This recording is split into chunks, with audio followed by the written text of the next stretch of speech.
excellente nouvelle pour les habitants du secteur Est de la Matapédia. Le service de premier répondant est de retour. Et Nathalie a rencontré Ghislain Paradis et André Fournier pour vous en parler davantage.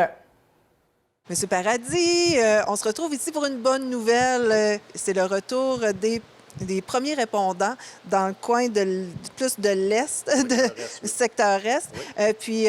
On parle ici de 8 premiers répondants dans ce secteur. Mais il y a une différence entre la formation, c'est PR3, PR1. C'est quoi la différence? Les anciens étaient PR3. Là, sont descendus PR1. La différence PR1, c'est qu'ils répondent à lorsqu'il y a des arrêts cardio-respiratoires, allergies sévères. PR2, tu rajoutes le trauma aux deux que ce que je viens de dire. Et PR3, tu rajoutes tout ce qui est blessure ou maladie. C'est vraiment la différence qu'il y a entre les trois, PR1, 2 et 3.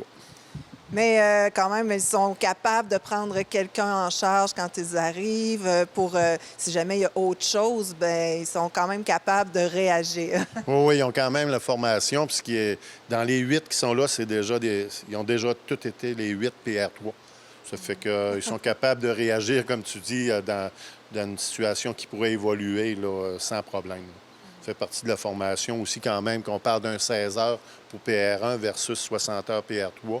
Mais il y a quand même toutes les choses de base, pareil en PR1, pour être capable d'intervenir adéquatement. Et il y a quand même possibilité d'avoir d'autres personnes qu'on peut recruter pour ce service. Bien oui, présentement, on est 8. On aimerait monter ça à 10-12 pour que ça soit plus facile parce qu'ils vont être volontaires. Hein? Comme les pompiers, ils vont avoir un messager.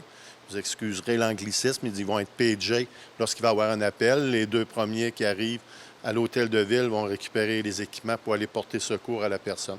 Et on est en recrutement. Si les gens peuvent nous rejoindre, soit à moi ou Patrick Roy au 629-6156, poste 1151, on va se faire un plaisir de vous répondre, ou à la municipalité de Causa-Piscale, parce qu'il faut résider à Causa-Piscale et avoir un automobile pour pouvoir être prêt premier répondant.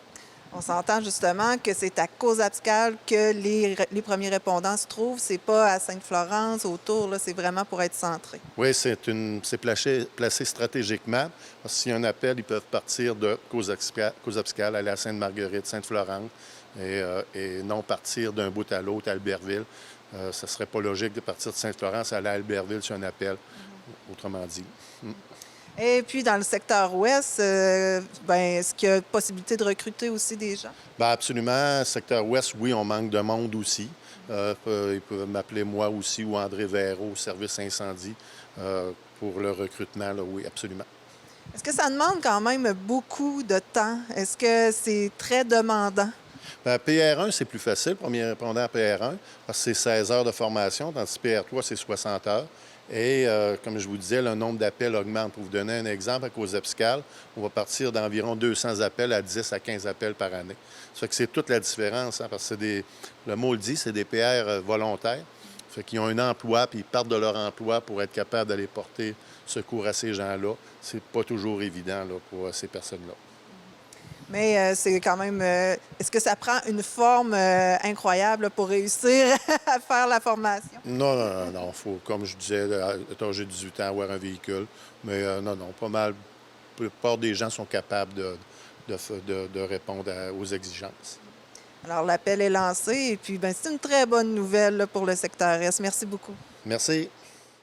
Nous nous retrouvons maintenant à Causa-Piscale pour voir exactement comment ça se passe maintenant, les premiers répondants. C'est quoi la différence entre ce qu'il y avait avant et maintenant? OK. À l'époque, les premières cohortes qui ont été formées, c'était ce qu'on appelait des PR de niveau 3. Donc, ils pouvaient aller sur beaucoup d'appels. Mais c'était très lourd parce qu'il fallait faire des horaires à chaque mois, puis s'assurer qu'on couvrait 24 heures sur 24, 365 jours par année. Au fil des années, des gens ont vécu, je dirais, un certain épuisement ou un manque de disponibilité. La vie change, dans le fond. Et puis, on n'était plus assez pour couvrir parce que lorsque tu donnes 24, 48 heures, 70 heures dans ta semaine de disponibilité, il faut que tu sois à Causa-Piscale, c'est un peu complexe. Maintenant, on est de niveau premier répondant, niveau 1.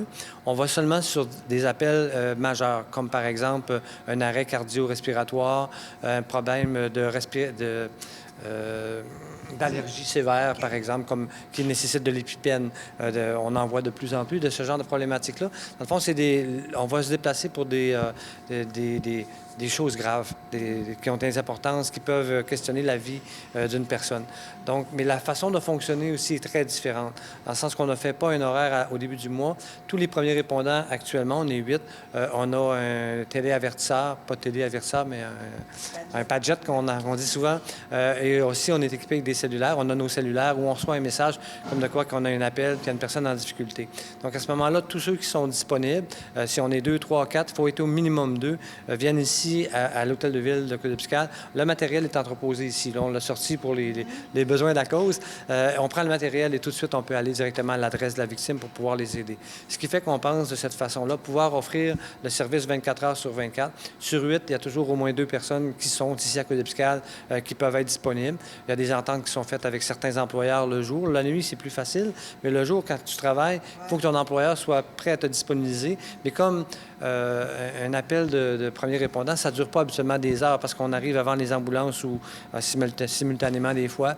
On fait le travail avec eux autres et lorsque la victime est partie pour le centre hospitalier, bien, à ce moment-là, nous autres, on est dégagés. Fait que souvent, un appel va durer maximum 1 heure, à moins qu'on accompagne la victime jusqu'à l'hôpital, ce qui peut arriver aussi. Donc, c'est un fonctionnement qui est différent.